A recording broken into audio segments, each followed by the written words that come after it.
తెలంగాణలో భూమాఫియా జరుగుతోంది అన్నారు మాజీ మంత్రి కేటీఆర్. 180 ఎకరాల సీలింగ్ భూమి ప్రైవేటు వ్యక్తులకు రాసిచ్చారని, పారిశ్రామికవేత్తల తలకు తుపాకులు పెట్టి బెదిరిస్తున్నారని ఆరోపించారు కేటీఆర్. ఎస్ఐఆర్పై రాజేంద్రనగర్ కార్యకర్తలకు శిక్షణ కార్యక్రమంలో పాల్గొన్న కేటీఆర్ కాంగ్రెస్ సర్కార్ టార్గెట్గా విమర్శలు గుప్పించారు. Revanth Reddy cinema utter flop అయిందన్నారు కేటీఆర్. హైదరాబాద్లో కాంగ్రెస్ నేతలు విధ్వంసం సృష్టించారని మండిపడ్డారు. మూసి హైడ్రా పేరుతో దుర్మార్గం చేస్తున్నారని ఆరోపించారు కేటీఆర్. హైదరాబాద్లో ఒక్క ఇల్లైనా కట్టారా అని ప్రశ్నించారు కేటీఆర్. రాష్ట్రంలో 420 పాలన కొనసాగుతుందంటూ కేటీఆర్ ఫైర్ అయ్యారు. రేవంత్ రెడ్డి పేమెంట్ కోటాలో సీఎం అయ్యారని, ఆయన రెగ్యులర్ సీఎం కాదు, ఢిల్లీకి మూటలు పంపించే రెన్యువల్ సీఎం అంటూ సెటైర్లు వేశారు కేటీఆర్. నరేంద్ర మోడీ గారికి నిజాయితీ ఉంటే ప్రజల సొమ్ము దోసుకోవద్దు, ఈ పేదవాళ్ళ ఇండ్లు కూలొద్దు అన్న నిజాయితీ నీకుంటే ఆ రక్షణ శాఖ భూములు ఎందుకు ఇచ్చినావు? నిన్నగాక మొన్న ఇచ్చిండు నరేంద్ర మోడీ ప్రభుత్వం. బడే బాయ్ ఛోటే బాయ్, బడే బాయ్ ఛోటే బాయ్ దోనో జోడ్కే చల్ రే. అచ్చా మంచిగా నిన్న భూములు ఇచ్చేసిండు, మొత్తం రక్షణ శాఖ భూములు. మూసీ ప్రాజెక్టు కట్టుకో, గరీబోన్ల ఇల్లు గులగొట్టు, ఇద్దరు కలిసే మనం మంచిగా ప్రజలను మోసం చేద్దామని చెప్పి ఇవాళ దుర్మార్గం అంటున్నా. సరే, రేవంత్ రెడ్డి గారు బహుశా తొందరలోనే అదానిని దాటిపోతాడు, అంబానీని దాటిపోతాడు, అనుముల బ్రదర్స్ దేశంలోనే రిచెస్ట్ అవుతారు ఈ దోపిడితో పక్కా. కానీ ఎన్ని పైసలు సంపాదించినా రేవంత్ రెడ్డి ప్రజల అభిమానాన్ని మాత్రం కేసీఆర్ గారు లాగా ఎన్నటికీ సంపాదించలేడు.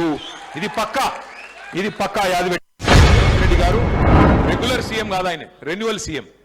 రెన్యువల్ చేసుకోవాలి. ఢిల్లీకి పైసలు పోతే నెల నెల రెన్యువల్ అవుతుంది, టప్ప పడుతుంది. లేకపోతే జావ్ నికాల్కే ఫేక్ దితే. నేను మిమ్మల్ని అందరినీ కోరేది ఒకటి, రేవంత్ రెడ్డి గారి గురించి మనం మాట్లాడుకుంటూ టైం వేస్ట్. ఎందుకంటే ఆయనతో ఊదుగాలది పీరిలేవు, ఆయనతో ఏం కాదు. ఇంకో 2 ఏళ్ళు ఉండేది ఉంటాడు. ఆ తర్వాత నేను చెప్తున్నా, యాద పెట్టుకోండి నా మాట, ఆయన ముఖ్యమంత్రిగా దిగిపోయిన తర్వాత కూసున్న కుక్క కూడా లేదు ఆయన పక్కకి వెళ్ళిపోతుంటే. ఆ పరిస్థితి వస్తుంది. అరే ముఖ్యమంత్రి లెక్క మాట్లాడు. అదృష్టం బాగుంది, అడిమారి గుడి దెబ్బల ముఖ్యమంత్రి అయిపోయినావు, పేమెంట్ కోటాలా. మంచిగా పని చేయి, మంచి పనులు చేయి. 4 ఎవరైనా వద్దన్నారు నిన్ను. 5 ఏళ్ళు నువ్వే కూర్చో, కురిసేవాళ్ళు గుంజుకుంటలేరు. మంచిగా కూర్చో, మంచిగా పని చేయి. తెల్లారు లేసకి ఇక్కడికి వస్తాడు. ఇడ మా మహేశ్వరం కాన్స్టిట్యున్సీకి ఇబ్రహీంపట్నంకి వచ్చి ఫ్యూచర్ సిటీ. అరే ఉన్న సిటీని చూసుకోరా అయ్యా అంటే ఇది శాత కాదంట. కానీ ఫ్యూచర్ సిటీ కడతా. ఫ్యూచర్ సిటీ లేదు, మన్ను లేదు. ఆయనకు కావాల్సిందల్లా ఒకటే, ఆడ చుట్టుపక్కలంతా దొంగల పేర్ల మీద భూములు కొన్నాడు. ఆ భూములు ఉన్నాయా లేకపోతే ఇంకెవడని వచ్చి కబ్జా పెట్టినా చూసుకొని పోనీకి 4 రోజులకు ఒకసారి వస్తాడు. వచ్చి మళ్ళీ పోజులు కొట్టి పోయేది. చేసింది అయితే ఏమి 30 నెలలు అయింది, 2.5 సంవత్సరాలు అయిపోయింది కాంగ్రెస్ ప్రభుత్వం వచ్చి. హైదరాబాద్లో మీ రాజేంద్రనగర్ నియోజకవర్గంలో నేను అడుగుతున్నా, ఒక్క ఇల్లు ఎక్కడన్నా కట్టినరా? మీ ఎమ్మెల్యే గారు గోడ దుంకి పోయిండు కదా, ఒక్క ఇల్లు కట్టించిండా ఎక్కడన్నా? ఒక్కటి ఎక్కడన్నా?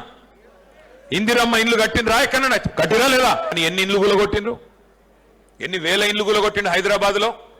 1 2 వేల ఇండ్లు ఇలా కూలగొట్టి గరీబుల గోసబుచ్చుకునేది వాస్తవం కాదా? 2.5 ఏళ్ళైంది. ఒక్క ఇల్లు కట్టే తెలివి లేదు, ఒక ఇటుక పెట్టే తెలివి లేదు, ఒక్క స్కీమ్ అమలు చేసే తెలివి లేదు.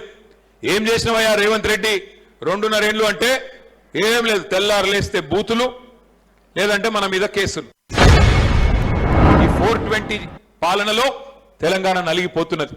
ఒకనాడు హైదరాబాద్ అంటే కేసీఆర్ గారి ప్రభుత్వంలో పెట్టుబడులకు స్వర్గధామం. హైదరాబాద్ అంటే లా అండ్ ఆర్డర్ కు కేర్ ఆఫ్ అడ్రస్. హైదరాబాద్ అంటే దేశంలో ఎక్కడికెళ్ళి వచ్చినా ఉపాధి అవకాశాలకు అక్షయ పాత్ర. కానీ ఇవాళ ఎట్లా అయిపోయింది పరిస్థితి? హైదరాబాద్ లో పారిశ్రామికవేత్తల తలలకు తుపాకులు పెట్టి బెదిరిస్తున్నారు, పైసలు ఇస్తావా సస్తవా అని.